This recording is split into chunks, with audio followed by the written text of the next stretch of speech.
Ever wonder why mice have such a thing for cheese? Maybe they're onto something, eh?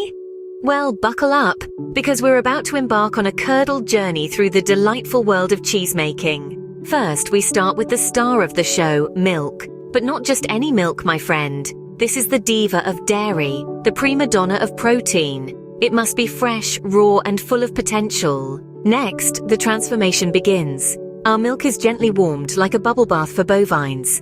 Then we introduce a starter culture, a microbial party starter if you will. This turns the lactose into lactic acid, creating an environment where our cheese can thrive. Now it's time for the magic. Rennet is added, and this is where things get a bit cheesy, pardon the pun.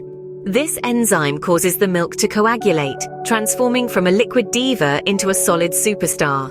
It's like the milk has just been invited to the best party in town and it's dressed to impress. The curdled milk is then cut into smaller pieces, releasing the whey. It's a bit like a dairy disco, where the curds and whey do the cha-cha-cha, separating and going their own ways. After the dance-off, the curds are heated and stirred. This is where the cheese gets its body, its texture, its je ne sais quoi. It's a bit like a cheese gym, where the curds bulk up and get ripped. Once our curds have achieved peak fitness, they're placed into a mold and pressed to expel any remaining whey. It's the final squeeze before the big reveal. The cheese is then left to age, a process known as affinage. This can take anywhere from a few weeks to several years. It's the cheese equivalent of a fine wine or George Clooney getting better with age.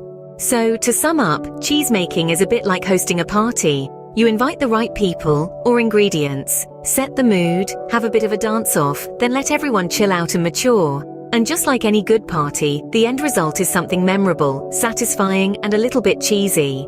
So next time you're enjoying a slice of brie or a chunk of cheddar, give a nod to the process that made it all possible. After all, as the old saying goes, age only matters if you're cheese or wine. And remember, even if the cheese stands alone, it's still the life of the party.